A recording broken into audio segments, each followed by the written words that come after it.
کہ ماں باپ کا ادب بڑے بڑے اولیاء اور علماء نے کیسے کیا. اپنے زمانے کے امام اعظم ابو حنیفہ کتنے بڑا نام ہے, مگر والدہ کہتی تھی مجھے تمہارا فتویٰ نہیں, مسجد کے امام صاحب سے سوال پوچھنا ہے. امام اعظم نے کبھی اپنی ماں کو یہ نہیں کہا ماں مجھے جانتی نہیں میں کتنا بڑا مفتی ہوں. ہم کہتے نا پتہ نہیں میں کتنا بڑا بلڈر بن گیا ہوں. ماں تجھے پتہ نہیں میں کتنی بڑی فیکٹری چلاتا ہوں, تم مجھے آرڈر دے رہی ہو, نوکر سے کروا لو نا کام. امام اعظم بھی کہہ سکتے تھے, اور واقعی امام اعظم کا فتویٰ صحیح تھا, آپ تو امام تھے نا. مگر ماں کہتی میں نے تیرا فتویٰ نہیں, وہ مسجد کے امام صاحب سے مسئلہ پوچھنا ہے, جاؤ پوچھ کے آؤ. امام اعظم جاتے, امام کو کہتے میری ماں نے آپ سے مسئلہ پوچھا ہے, اور وہ کہتا حضرت آپ ادھر چل کر آ گئے, آپ ہی جواب دے دیتے. کہا نہیں, ماں کہتی مجھے اطمینان تمہارے جواب سے ہوگا. کہا اچھا امام صاحب آپ ہی لکھ دیں, میں اس پہ اسٹیمپ لگا دیتا ہوں. امام اعظم خود ہی جواب لکھتے تھے, مگر مسجد کے امام سے تصدیق کرا کے ماں کو کہتے ماں یہ جواب لایا. ماں کہتی میرا بیٹا ٹھیک ہے. ایک دن ماں نے کہا میں نے خود جانا ہے.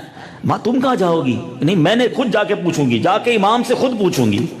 امام اعظم نے ماں کو گھوڑے پر سوار کیا, اپنے ہاتھ سے اس گھوڑے کی رکاب تھامی, اور بغداد کی گلیوں میں جا رہے ہیں. کوفہ کی گلیوں میں لوگوں نے دیکھا کہ وقت کا امام اپنی ماں کی سواری تھامے جا کدھر رہا ہے, ایک مسجد کے امام کے پاس. باہر جا کے کھڑے ہو گئے, ماں اندر گئی, سوال پوچھا, جواب لیا, واپس آئی, کہتی اب میں سیٹسفائی ہوں. ماں کو لے کر آئے, کوئی تو اف ہو, کوئی تو کلام ہو کہ ماں کمال کرتی ہو.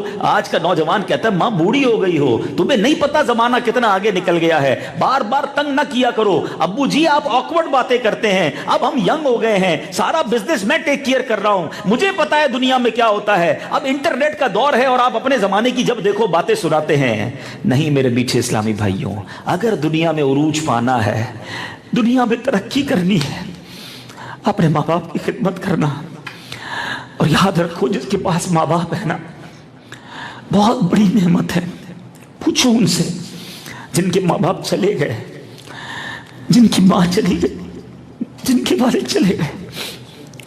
وہ حدیث آقا فرماتے ہیں کہ جو بچہ اپنے ماں باپ کو محبت کی نگاہ سے دیکھے, خدمت کو چھوڑ دو, خدمت تو بات کی چیز ہے, فقط محبت سے اپنے ماں باپ کو دیکھے, اللہ اسے مقبول حج کا ثواب عطا فرماتا ہے. صحابی رسول نے کہا حضور کوئی 100 بار دیکھ لے. آقا فرماتے ہیں اللہ اکبر و اطیب, اللہ بہت بڑا اور پاک ہے. کوئی 100 بار بھی ماں باپ کو محبت سے دیکھے, اللہ 100 حج کا ثواب عطا فرمائے. صرف محبت سے دیکھنے پر حج کا ثواب ہے. جو خدمت کرے گا اس کا کیا عالم ہوگا. یہ وہ ہستی ہیں دنیا سے چلے گئے, ان کی کرم نوازی, ان کی رحمتیں ختم نہیں ہوئی. حدیث پاک کا مضمون ہے جو بچہ اپنے ماں باپ کی قبر کی زیارت کو جاتا ہے اللہ اسے بھی حج کا ثواب عطا فرماتا. بار بار ماں باپ کی قبر پہ جو جانے والا ہوگا, جب یہ دنیا سے جائے گا تو فرشتے اس کی قبر کی زیارت کو آئیں گے. یہ وہ ہستیاں ہیں. تو خدارا اپنے ماں باپ کی خدمت کیجئے, دعائیں لیجئے. مجھے میری بہنیں بھی پردے میں سن رہی ہیں, یہ بہت بڑی اللہ کی نعمت ہے جن کے پاس والدین موجود ہیں.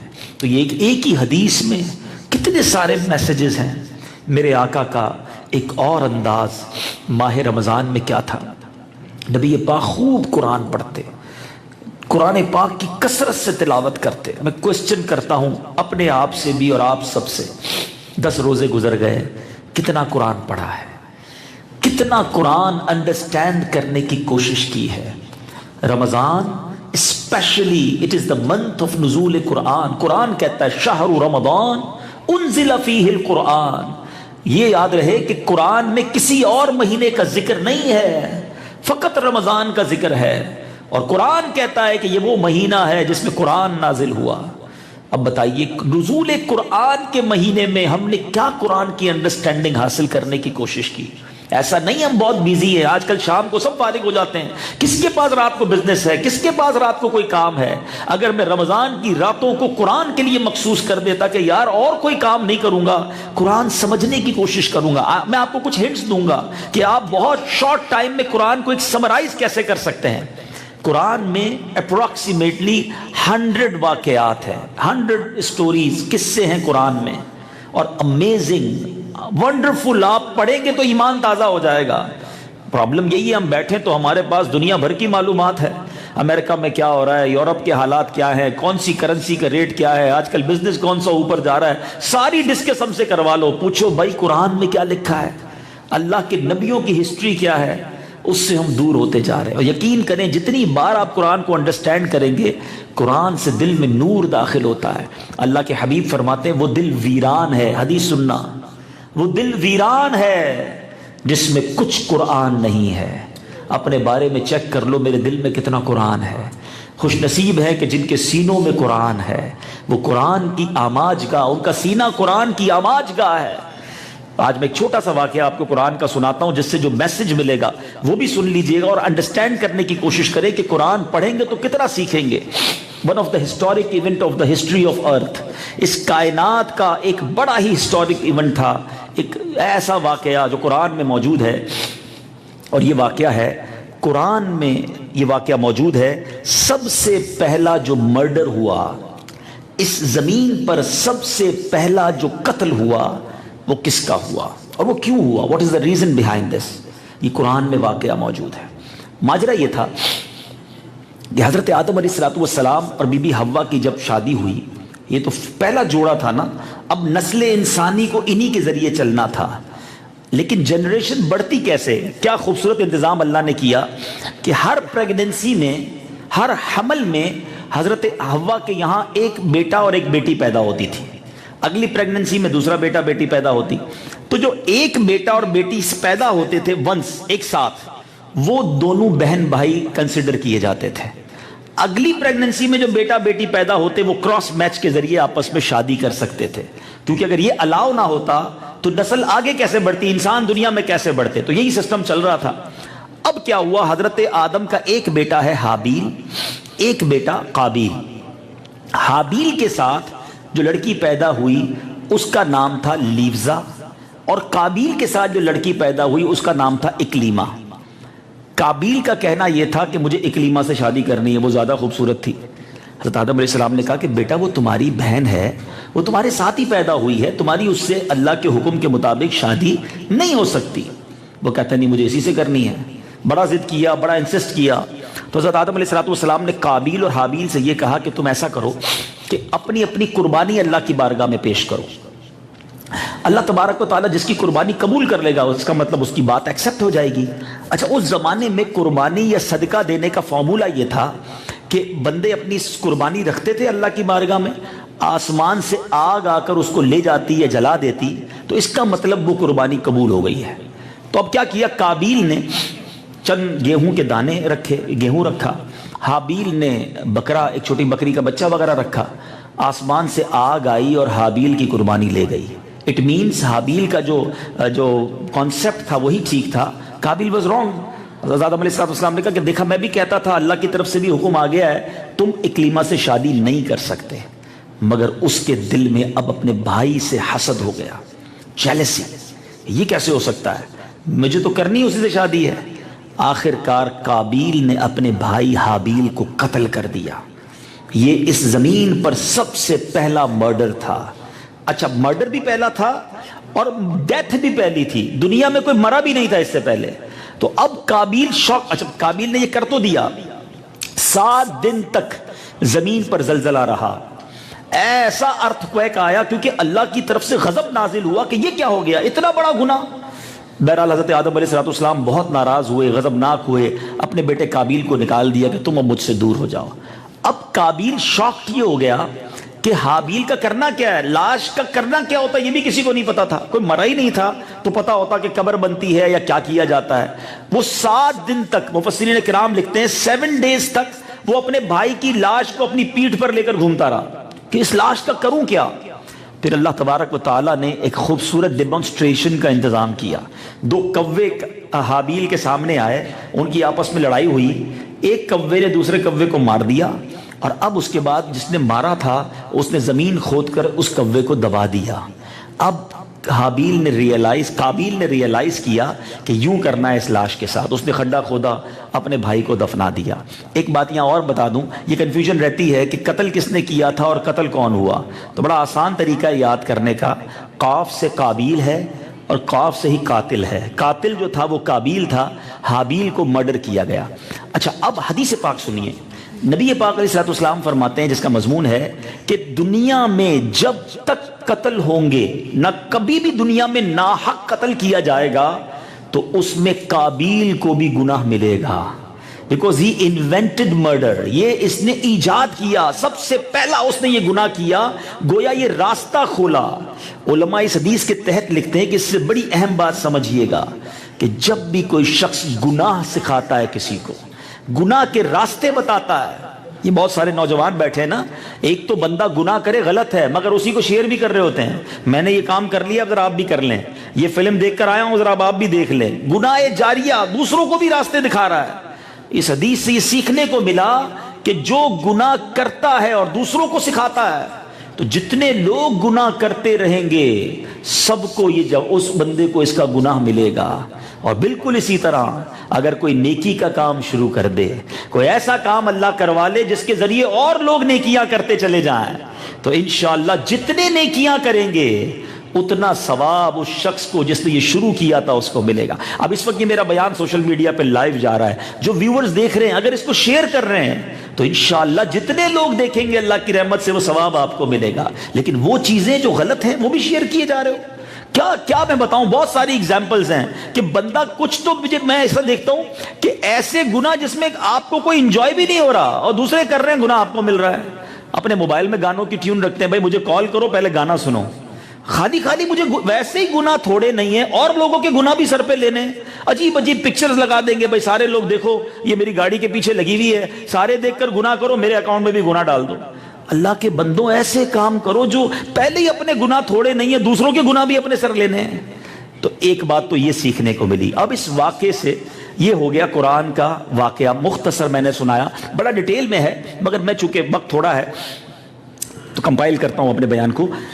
تو اس واقعے سے لیسن کیا ملا؟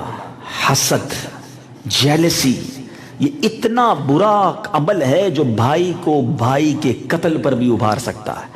بلکہ اگر غور کریں نا تو کائنات میں سب سے پہلے اللہ کی جو نافرمانیاں ہوئی نا وہ یہی دو گناہ ہوئے, تکبر, پراؤڈ, اور جیلسی, حسد.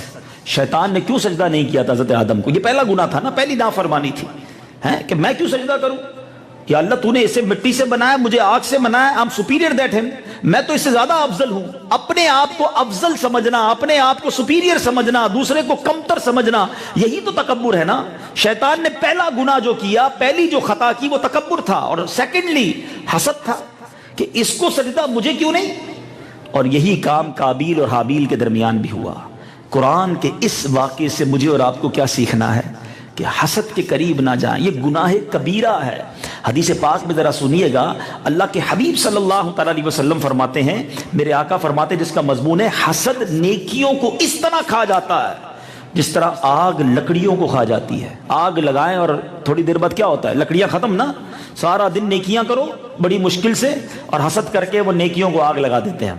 ایک اور جگہ میرے آقا فرماتے ہیں حسد ایمان کو اس طرح برباد کرتا ہے جس طرح سرکہ شہد کو برباد کر دیتا ہے. شہد کے اندر سرکہ ڈال دیں, ختم ہو جائے گا, سرکہ بیکار ہو جائے گا. یہ ایمان برباد کرنے والی بیماری ہے. مگر آج بدقسمتی سے بھائی کو بھائی سے حسد ہو گیا ہے, بہن کو بہن سے حسد ہو جاتا ہے, دوستوں کو دوستوں سے حسد ہو جاتا ہے. آج مجھے اور آپ کو دیکھنا ہے, ڈاکٹر صاحب بیٹھے ہیں اور میرا کافی زیادہ تعلق بھی رہتا ہے ان سے, اللہ ان کے ہاتھ میں اور شفا عطا فرمائے. ان سے پوچھیں, دنیا میں ہم سب بیٹھے ہیں, ہم سب لوگوں میں کانشیسنس ہے کہ یار ہارٹ ڈیزیز نہیں ہونی چاہیے. کولیسٹرول لیول چیک کروائیں گے, بلڈ پریشر چیک کروائیں گے, شوگر چیک کروائیں گے, ڈاکٹر صاحب سے کنسرن کرتے رہیں گے. ذرا سا درد ہوا تو گھبراہٹ شروع ہو جائے گی, یار کہیں ہارٹ میں پرابلم تو نہیں, بھاگو بھائی ایمرجنسی میں. ٹھیک ہے, اپنی زندگی اپنی صحت کا خیال رکھنا چاہیے, مگر میں کوسچن کرنا چاہتا ہوں, اگر کسی کے ہارٹ کی پرابلم بڑھ جائے گی تو اینڈ آف دا ڈے کیا ہوگا مجھے بتائیے؟ دنیا سے چلا جائے گا نا انسان. حالانکہ بیماری کے حدیث میں فضائل ہیں کہ جو بندہ بیمار ہو اللہ کی رضا پر راضی رہے, اللہ اس کے گناہوں کو معاف کر دیتا ہے. لیکن میں جس بیماری کی طرف توجہ دلا رہا ہوں, یہ اگر دل میں ہے نا تو یہ انسان کے دنیا سے جانے کا سبب نہیں بنے گی, ایمان کی بربادی کا سبب بن جائے گی. تکبر, ریاکاری, عجب, خود پسندی, حسد, یہ دل میں بسا کے بیٹھے ہم لوگ اور کوئی ٹینشن ہی نہیں ہے. کسی سے چیک ہی نہیں کراتے. اس کی کوئی لیبورٹری بھی نہیں ہے کہ جائیں بھائی ذرا بلڈ دیکھ چیک کریں حسد کتنا ہے, تکبر کتنا ہے, ریاکاری کتنی ہے. تو یہ لیبورٹری آپ کو علماء کے پاس ملے گی. اب میں آپ کو صرف چھوٹا سا ایک ٹیسٹ, ڈاکٹر صاحب کہیں گے ڈاکٹری تم نے شروع کر دی ہے, چلے میں اب آپ کو ایک چھوٹا سا ٹیسٹ بتاتا ہوں کہ حسد جو ہے, اگر ہم میں سے کسی, میری بہنیں بھی سن رہی ہیں ذرا توجہ سے سنیے گا. اب صرف میرا بیان 7-8 منٹ رہ گیا, لیکن میں چاہتا ہوں آپ توجہ دیجیے. حسد جو ہے وہ کس طرح ہمارے اندر ہے کہ نہیں, اب ایک چیک کر لیتے ہیں. ٹھیک ہے, اللہ کرے نہ ہو, میری دعا ہے کہ ہم میں سے کسی کے دل میں حسد نہ ہو, لیکن اگر ہے تو اگنور نہ کریں. کیسے چیک ہوگا؟ ایک پہلا پوائنٹ یاد رکھیں, حسد اسی سے ہو سکتا ہے جس کو میں اور آپ جانتے ہیں. مجھے کسی برازیل میں رہنے والے سے حسد نہیں ہو سکتا, ماسکو میں رہنے والے کسی بزنس مین سے مجھے حسد نہیں ہو سکتا, میں جانتا ہی نہیں اس کو. حسد اسی سے ہوگا جس کو آپ اور میں جانتے ہیں. پہلا پوائنٹ. اب کون کون ہو سکتے ہیں وہ؟ آپ کے رشتہ دار ہو سکتے ہیں, آپ کے دوست ہو سکتے ہیں, آپ کے بزنس کولیگ ہو سکتے ہیں, آپ کے پڑوسی ہو سکتے ہیں. ٹھیک ہے, چیک کیجئے.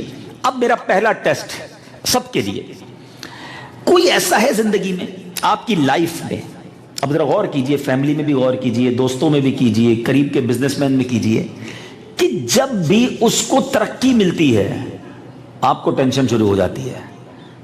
نیا گھر لے لیا, نئی فیکٹری لے لی, نئی گاڑی لے لی, اور نام ہو گیا, شہرت مل گئی. اگر کسی کی ترقی پر, شہرت پر, عزت پر مجھے پرابلم ہوتی ہے تو there is something wrong. پہلا سمپٹم. دوسرا, کوئی ایسا ہے آپ کی لائف میں کہ جب اس کی تعریف آپ کے سامنے کی جائے تو آپ کو بڑا برا لگتا ہے, آپ کہتے ہیں یار کوئی اور بات کرو نا یار, جب دیکھو اسی کی بات کرتے, کوئی اور نہیں ہے کیا, چلو یار کسی اور کا تذکرہ کرو. آپ بات ٹرن کرنے کی کوشش کرتے ہیں کیونکہ اس کی تعریف اچھی نہیں لگ رہی. It means there is something wrong in your heart. تیسری نشانی, کوئی ایسا ہے زندگی میں کہ جب اس کا کوئی نقصان ہو جائے, اس کا نام خراب ہو جائے, اس کی فیکٹری میں آگ لگ جائے, اس کا کوئی لاس ہو جائے, اس کی گاڑی کا ایکسیڈنٹ ہو جائے, اور کوئی آ کر بتائے یار پتہ چلا اس کا بیڑا غرق ہو گیا, اچھا اس کے سامنے تو کہیں گے او ہو بہت افسوس ہوا, اور دل میں لڈو پھوٹ رہے ہیں, میں تو چاہتا ہی تھا برباد ہو جائے. اس کا مطلب there is something wrong. یہ حسد کی نشانیاں ہیں. اچھا اگر اب ہو گیا ہے نا, دیکھیں اب انسان ہے, غلطی ہو سکتی ہے, دل میں آ گیا, اس کی کیور ہے, میں علاج بھی بتاؤں گا آپ کو. پہلے میں نے نشانی بتا دی, اب میں اس کا علاج بتاتا ہوں, لیکن پہلے حسد کی کتنی سخت یہ گناہ ہے سمجھیے گا. بیسیکلی آپ جانتے ہیں حسد ہے کیا؟ حسد کو انگریزی میں کہتے ہیں جیلسی. یہ وہ آگ ہے جو بندے کو دنیا میں بھی جلاتی ہے اور آخرت میں بھی جلائے گی, نیکیوں کو بھی جلاتی ہے. حسد کرنے والا پرسکون نہیں ہوتا. آپ دیکھ لیجئے, کئی لوگ ہمیں بھی ملتے ہیں, یار نیند نہیں آتی, میں بہت سوچتا رہتا ہوں, ساری رات پریشان رہتا ہوں. چیک کرو, اگر کسی سے حسد ہو گیا ہے نا تمہارا سکون برباد ہو جائے گا, کیونکہ تمہیں اس کی ترقی اچھی نہیں لگتی, تم اس کے بارے میں سوچتے رہتے ہو یار اتنا آگے بڑھ گیا, کل میرے ساتھ کاروبار شروع کیا, اتنی ترقی, ہمارے محلے کا بچہ اس کو ساری دنیا جاننے لگ گئی, یہ کیسے مشہور ہو گیا. صرف پیسے سے حسد نہیں ہوتا, خوبصورتی سے حسد ہو جاتا ہے, آواز سے حسد ہو جاتا ہے, مذہبی لوگوں میں بھی حسد ہو جاتا ہے. ہاں ہم بھی تو انسان ہیں نا, فرشتے نہیں ہیں. او یار اس کی بیان اتنا مشہور ہو گیا, اس کی نعت اتنی مشہور ہو گئی. یہ شیطان جب نبیوں کے بیٹوں میں حسد ڈال سکتا ہے تو میری اور آپ کی تو اوقات ہی کوئی نہیں نا. یہ نہ سمجھو کہ صرف پیسے والوں میں حسد ہوگا, ہاں غریبوں میں بھی حسد ہو جاتا ہے. دو بہنیں, ایک بہن بڑی سخی ہے سسرال میں, دوسری بہن پریشان ہے, اس کو حسد ہو جائے گا. ایک بہن کے یہاں یا ایک بھائی کے یہاں بیٹے پیدا ہو رہے ہیں, دوسرے بھائی کے یہاں بچیاں پیدا ہو رہی ہیں, اس کو شیطان حسد ڈال دے گا. بیسیکلی حسد کیا ہے سمجھو آپ, تاکہ آپ کو اندازہ ہو جائے یہ کتنا بڑا گناہ ہے. یہ ڈائریکٹلی اللہ پر اعتراض ہے, یہ کسی اور پر اعتراض نہیں ہے. مجھے بتاؤ نا, دولت دینے والا کون ہے؟ مل کے جواب دے. کون ہے؟ عزت دینے والا کون ہے؟ شہرت دینے والا کون ہے؟ خوبصورتی دینے والا کون ہے؟ اولاد دینے والا کون ہے؟ جب دینے والا اللہ ہے تو ہم اور آپ کون ہوتے ہیں اعتراض کرنے والے؟ بیسیکلی بندہ کہہ کے آ رہا ہوتا ہے اے اللہ تو نے اس کو کیوں دیا, مجھے کیوں نہیں دیا. اعتراض ہے رب پر, آرگیومنٹ ہے, اس لیے اس کو شدید گناہ قرار دیا گیا. تو اب مجھے اور آپ کو یہ گناہ دل سے نکالنا ہے. اب ہم آتے کیور کی طرف کہ اگر ہو گیا ہے, دیکھو اس کو چھپانا نہیں, ہم بتانا بھی نہیں کسی کو, اپنے آپ سے مت چھپانا کہ یار واقعی فلاں بندہ جب بھی ترقی کرتا ہے نا مجھے ٹینشن شروع ہو جاتی ہے, اس کی تعریف ہوتی ہے تو مجھے پرابلم ہو جاتی ہے. اگر یہ ہو گیا ہے نا تو اب اس کا علاج بھی مجھے کرنا ہوگا, اس کو نہیں. وَتُعِزُّ مَن تَشَاءُ وَتُذِلُّ مَن تَشَاءُ, میں نہیں بگاڑ سکتا کسی کا. اللہ نے اگر اس کے نصیب میں عزت دولت رکھی ہے, میں کچھ بھی کر لوں, وہ ترقی پائے گا, تو میں کیوں جلوں بھائی. ہاں ایک بات ہے, ایک حسد کیا ہے, اس کا چھن کر مجھے مل جائے. اور دوسرا ہوتا ہے رشک، جس کو کہتے ہیں غبطہ، وہ جائز ہے. یا اللہ تو نے اس کو دیا ہے مجھے بھی دے دے. اللہ کے خزانے تو نہیں ختم ہو جائیں گے نا. اصل میں ہمارا مائنڈ سیٹ بڑا چھوڑا ہے. مثال کے طور پہ شبیر بھائی بیٹھے یا ہمارے عبدالصمد بھائی بیٹھے، ان کے ہاتھ میں اگر 1,00,000 روپے ہوں اور یہ ادھر سے 5,000 5,000 بانٹنا شروع کریں تو آخری والا تو سوچ لے گا میری باری میں تو ختم ہی ہو جائے گا، تو یار یہ پہلے ادھر آ جائیں، کیونکہ اس کے پاس ہے ہی 1,00,000 روپے. 5,000 تو تھوڑی دیر میں ختم ہو جائیں گے. یہ میرے اور آپ کے پاس لمیٹیشنز ہیں. اللہ کے خزانوں میں کمی تھوڑی ہے کہ اللہ نے اگر کسی کو کاروبار دے دیا تو مجھے نہیں دے سکتا. اللہ تو نے اس کو دیا ہے مجھے بھی دے دے. یہ مانگنے میں حرج نہیں ہے. اس کا چھن کر مجھے مل جائے یہ رانگ ہے، یہ حرام ہے. سمجھ رہے بات؟ میرا رب تو ان اللہ علی کل شیء قدیر. اللہ اب اس کا حل کیا ہے؟ کیور یہ ہے کہ بندہ جس سے جس چیز کا حسد ہوا ہے نا، پہلے تو ہر مرض کی جو دوا ہے وہ ہے دعا. حدیث کا مضمون ہے الدعاء صلاح المؤمن، دعا مومن کا ہتھیار ہے. نماز کے بعد دعا کرتے رہا کرو کہ یا اللہ میرے دل کو حسد سے پاک کر دے، تکبر سے پاک کر دے. اے اللہ مجھے اپنا اچھا بندہ بنا لے، میں لوگوں کے لیے اچھا سوچنے والا بن جاؤں. دعا کرو گے اللہ دل کو صاف کر دے گا. نمبر 1 پہلا علاج. دوسرا علاج تھوڑا سا مشکل ہے. انجیکشن بھی تو مشکل ہی ہوتا ہے نا. ایک انجیکشن بتاتا ہوں. وہ انجیکشن یہ ہے کہ جس سے جس چیز کی وجہ سے حسد ہوا ہے، یعنی مثال کے طور پہ کسی کا چہرہ ہی اچھا نہیں لگتا، خوبصورت بڑا ہے مجھے اچھا نہیں لگتا، کیوں اتنا خوبصورت ہے بھائی. اچھا کسی کے پیسے اچھے نہیں لگتے، کسی کی شہرت اچھی نہیں لگتی. آپ دعا کریں اسی چیز کے لیے، یا اللہ اس کے مال میں اور برکت دے دے، یا اللہ اس کو اور اس کے چہرے پہ نور دے دے، یا اللہ اس کی شہرت اور بڑھا دے. یہ بڑا مشکل ہے. آپ بولو گے میرے کو اس کا منہ اچھا نہیں لگتا، آپ بولتے اسی کے لیے دعا کریں. ہاں دوائی تو کڑوی ہوتی ہے نا. ہوگا کیا اینڈ آف دا ڈے؟ کیا ہوگا جب کچھ دنوں تک تو ڈیفیکلٹی ہوگی، مگر اس کے بعد دل سے حسد دور ہو جائے گا. اب کوئی آ کر کہے گا نا یار اس نے ایک اور فیکٹری ڈال لی ہے، تو آپ کہیں گے میں بھی تو روز دعا کرتا ہوں، ڈلنی تھی نا بھائی، میں بھی تو مال میں اس کی برکت کی دعا کر رہا تھا. حسد دور ہو جائے گا، میں صاف ہو جاؤں گا، پرسکون نیند سو گے. یاد رکھنا جب دل میں حسد نہیں ہوگا نا، آپ کے دل میں بدگمانی نہیں ہوگی. کیونکہ ہم اور آپ حسد سے کہتے ہیں کیسے بچ سکتے ہیں؟ ہم انجوائے کرنا شروع کریں، ہمیں دوسروں کی خوشیوں میں خوشی ہونا شروع. اچھا ماشاءاللہ نیا کاروبار، نئی فیکٹری، نیا گھر، اللہ اور برکت دے. ادھر تو پرابلم یہ ہمیں کوئی اپنے گھر میں بلائے، اس کے گھر میں جا کے بریانی بھی کھا کر آئیں گے، کہیں گے بہت سارا بنایا ماشاءاللہ، کیا زبردست گھر بنایا. باہر نکل کے کہیں گے 2 نمبر کے پیسے سے بنایا. ارے اللہ کے بندو تمہیں کیوں تکلیف ہے؟ اللہ نے اس کو گھر دیا، ٹینشن تمہیں. ادھر تو حسد کا یہ عالم ہے، جو بیچارہ عمرے پہ جائے اس پہ بھی حسد، پتہ نہیں 2 نمبر کام کرتا ہے، ہر سال عمرے پہ جاتا ہے، اس کو اللہ بلا رہا ہے، اللہ کے رسول بلا رہے ہیں. اگر بالفرض وہ 2 نمبر کا کام کرتا بھی ہے تو آپ اور میں کون ہے جج کرنے والے؟ وہ جانے، اس کا رب جانے نا. آپ خوش ہوں اللہ اس کو دیا مجھے بھی دے. وہ ایک بڑا پیارا جملہ کہتے ہیں نا بزرگ، سب کا بھلا سب کی خیر، سب کے بھلے میں اپنی خیر. سب کے لیے بھلا سوچو، اللہ اور نواز دے. اور تو اب دوسرا علاج کیا ہے؟ ایگزیکٹلی اسی چیز کے لیے دعا کرو. ہے مشکل، لیکن چونکہ بیمار میں ہوں نا، جاتے ہی ہو نا انجیکشن لینے، ٹیبلٹ لینے ڈاکٹر کے پاس، یہ ٹیبلٹ ہے. تیسرا علاج، جس بندے سے حسد ہے نا اس کو جا کر کوئی اچھا سا گفٹ دے. یہ بھی بڑا مشکل ہے یار، میں تو اسے ہاتھ ملانا پسند نہیں کر رہا ہوں. آپ کہہ رہے ہیں مولوی صاحب اس کو تحفہ دے، کیونکہ میرے آقا کی حدیث ہے نا تحادو تحابو، تحفہ دو گے محبت بڑھے گی. تو آپ تحفہ دیں، ڈیفیکلٹ لگے گا. اچھا بتا کے مت دینا تیرے سے حسد ہو گیا تھا اس لیے تحفہ لایا ہوں بیان سن کے، اور معاملہ خراب ہو جائے گا. ہاں یہ بتانا نہیں ہے، خود ہی خود اپنا علاج، چونکہ میرے ذمہ ہے نا، اس کے ذمہ تو نہیں ہے. وہ تو بیچارہ کچھ نہیں کر رہا، حسد میں پڑ گیا ہوں. تو اگر یہ 3 کیور آپ کر لیں، میرے پاس ٹائم نہیں ہے، میرا تو جی چاہ رہا ہے میں آپ کو ریاکاری کا بھی علاج بتاؤں، تکبر کا بھی بتاؤں، لیکن اس سے آپ کو ایک ریئلائز ہو جائے گا قرآن کے واقعات کتنے اچھے ہیں، کتنا زبردست لیسن ہے اس میں. اور اگر علم دین حاصل کریں تو ہم بہت سارے چھوٹے چھوٹے، ہم جس کو چھوٹے گناہ سمجھ رہے ہیں حالانکہ وہ بہت بڑے گناہ ہیں، اور اس کا کیور موجود ہے، علاج موجود ہے، ہم وہ کرنے والے بن سکتے ہیں. تو یہی آج میرا میسج ہے کہ قرآن پڑھیں، سمجھیں. اب کیسے پڑھیں میں اس کو اب کنکلوڈ کرتا ہوں.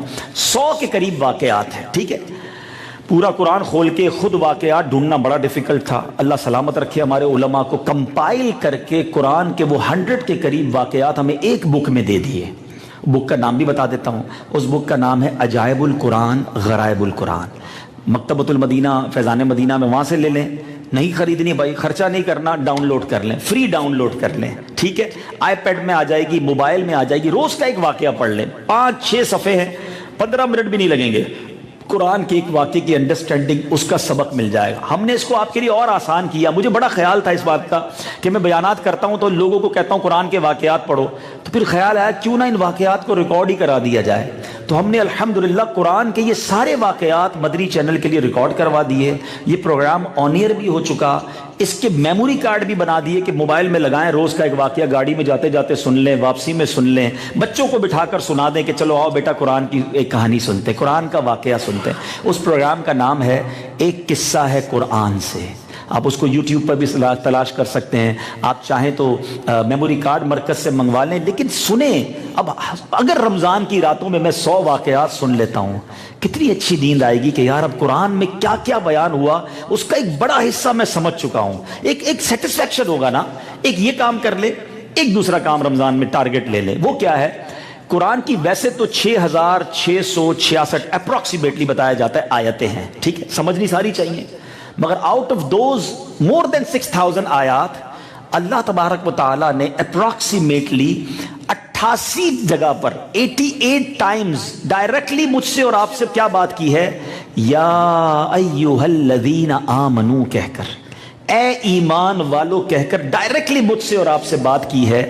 تو برائے کرم وہ 88 آیتوں کو پڑھ لیں کہ کیا کہا ہے مجھے میرے رب نے۔ پورے قرآن پڑھنا ہے لیکن کم از کم اللہ نے ڈائریکٹلی جو مجھے آرڈر دیا ہے میں نے وہ بھی نہیں پڑھا، تو کیا قیامت کے دن یہ جواب چلے گا کہ یا اللہ بہت بیزی تھا، بزنس میں بڑا ٹائٹ ہوتا تھا، مجھے قرآن پڑھنے کا ٹائم ہی نہیں ملا۔ اس کے لیے بھی ہم نے کیا کیا، ایک بک الگ سے بنا دی جس کا نام ہی اے ایمان والو ہے۔ چھوٹی سی بک ہے، 88 آیات ہے، 2 صفحے میں ایک آیت پوری ہو جاتی ہے، آیت اس کا ترجمہ، اس کی شرح، اس کی جو بھی تفسیر قرآن ہے۔ اس کو بھی ہم نے ویڈیو ریکارڈ کروا دیا ہے، اور اس پروگرام کا نام ہے اللہ کا پیغام مومنوں کے نام۔ 15-15 منٹ، 12-12 منٹ کی ایپیسوڈز ہیں، اپنے موبائل میں ڈالیں، ڈاؤن لوڈ کریں، سن لیں میرے رب نے کیا کہا ہے۔ اب یقین کریں جس دن آپ یہ پورا کمپلیٹ کر لیں گے نا کورس، آپ کو یہ سیٹسفیکشن کم از کم شروع ہو جائے گی، قرآن کے سارے واقعات میں نے سنے ہوئے ہیں، اور اللہ نے جو مجھ سے ڈائریکٹلی بات کی ہے وہ میں نے آیتیں پڑھ لی ہیں، سمجھ لی ہیں، تو انشاءاللہ آپ پھر عمل کرنے والے بن جائیں گے۔ قرآن کی دوستی وہ دوستی ہے جو قبر میں بھی کام آئے گی، جو آخرت میں بھی کام آئے گی۔ اللہ پاک ہم سب کے دلوں کو نور قرآن سے منور فرمائے۔ یہی آج کا میسج ہے۔ مزید اس طرح کے پروگرامز، اس طرح کی باتیں سننے کے لیے مدنی چینل دیکھیں۔ شب و روز مدنی چینل پر کوئی ایڈورٹائزمنٹ نہیں ہے، کوئی غیر اسلامی بات نہیں ہے۔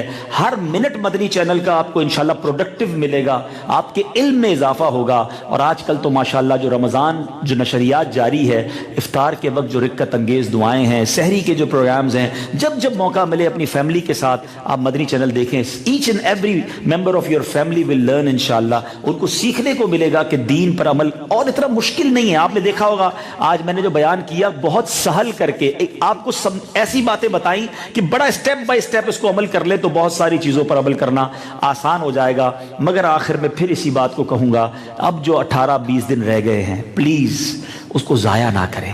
یہ گھومنے پھرنے، کھانے پینے کے لیے رمضان، شاپنگ کے لیے رمضان نہیں آیا ہے۔ قرآن کو تھام لینا، روزانہ 1-2 گھنٹے قرآن کو دے دیں، فارغ وقت ہے تو تسبیح پڑھ لیں، تھوڑی تلاوت کر لیں، اور تھک جائیں تو بدری چینل دیکھ لیں۔ فیضان مدینہ میں اس وقت 4,500 کے قریب لوگ پورے مہینے کے لیے بیٹھے ہوئے ہیں اعتکاف میں۔ یہ دنیا میں کہیں اور نہیں ہو رہا ہے، آپ کے شہر میں اور چند کلومیٹر کے فاصلے پر ہو رہا ہے۔ ہم کراچی والے نہیں جاتے، یورپ سے، امریکہ سے، کینیڈا سے، UAE سے، کہاں سے لوگ یہاں پر اعتکاف کرنے آئے ہیں۔ اور کیوں آئے ہیں؟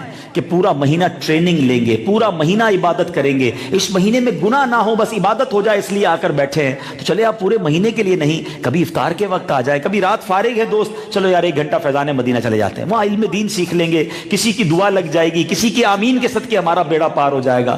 تو پلیز آپ اس مہینے کو برکتوں کے ساتھ گزارنا چاہتے ہیں تو اپنا آنا جانا فیضان مدینہ کے ساتھ رکھیں۔ میرے آقا کا رمضان میں ایک اور کام، نبی پاک رمضان میں خوب سخاوت فرماتے ہیں۔ دریائے سخاوت اتنا تیزی سے چلتا تھا، صحابہ کہتے ہیں جیسے تیز آندھی چلتی تھی، نبی پاک اس سے زیادہ تیزی سے سخاوت کرتے۔ تو آپ سے بھی گزارش ہے ماہ رمضان میں دل کھول کر خرچ کریں، ہر غریب کو دیجئے، جس جتنا بانٹ سکتے بانٹیے۔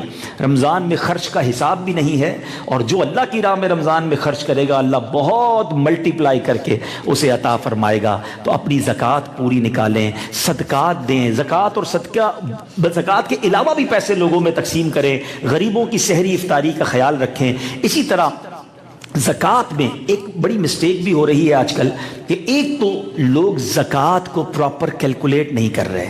ساری دنیا میں سفر کے بعد میں اس نتیجے پر پہنچا ہوں کہ اللہ نے بہت نوازا ہے مگر لوگ بیٹھ کر زکوٰۃ کا حساب پراپر نہیں بناتے, لم سم زکوٰۃ دے دیتے ہیں.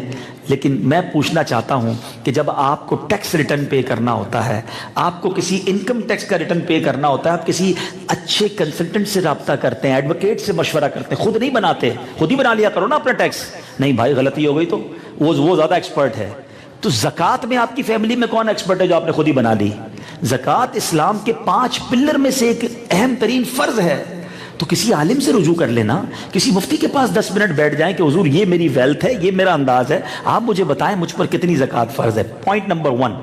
سیکنڈ پرابلم یہ کہ زکوٰۃ چلے نکال بھی لی, 2.5% حساب بھی بنا لیا, اب زکوٰۃ پراپر جگہ پر گئی کہ نہیں اس کے لیے کوئی تیاری نہیں ہے, اٹھا کے دے دیا کسی کو بھی, اب بعد میں پتہ چلتا ہے کہ وہ زکوٰۃ صحیح ادا نہیں ہوئی. تو زکوٰۃ کے لیے سب سے اہم ایک بات یاد رکھ لیں کہ کسی بھی شرعی فقیر, آج کے دور میں 52 تولہ چاندی تقریباً 43-44,000 بن رہا ہے, اب ریٹ ہو سکتا ہے بڑھ گیا ہو, لیکن ایک ایوریج سلیب معلوم کرنا پڑے گا. تو اس سے نیچے اگر کوئی شخص ہے تو اس کو آپ زکوٰۃ دے سکتے ہیں, جس کے پاس اتنی اماؤنٹ کا کیش, سونا, چاندی یا کچھ ایکسٹرا چیزیں پڑی ہے, مال تجارت ہے, اس کو زکوٰۃ دیں گے تو ادا نہیں ہوگی. لیکن لوگ کہتے ہیں بس یار میں نے فلاں کو یہ دے دیا, فلاں کو یہ دے دیا. اب کون اللہ معاف کرنے والا ہے؟ آپ کو اس میں کوئی مشورہ لینا ہے, سوال کرنا ہے, ابھی دعا کے بعد بھی میں ادھر بیٹھا ہوں, آپ مجھ سے یہاں بھی پوچھ سکتے ہیں, ویسے بھی آئیے اور مشورہ کیجئے. یہ اہم ترین فرض ہے, لاکھوں کروڑوں روپے لوگ ادا کر رہے ہیں اور بہت سو کی زکوٰۃ پراپر ادا نہیں ہوتی ہے. تو اپنی زکوٰۃ کے بارے میں مجھے اور آپ کو کانشیس ہونا چاہیے. تو ایک اور آخری عرض یہ ہے کہ اپنی زکوٰۃ سب سے پہلے اپنے غریب مستحق رشتہ داروں کو دیجئے.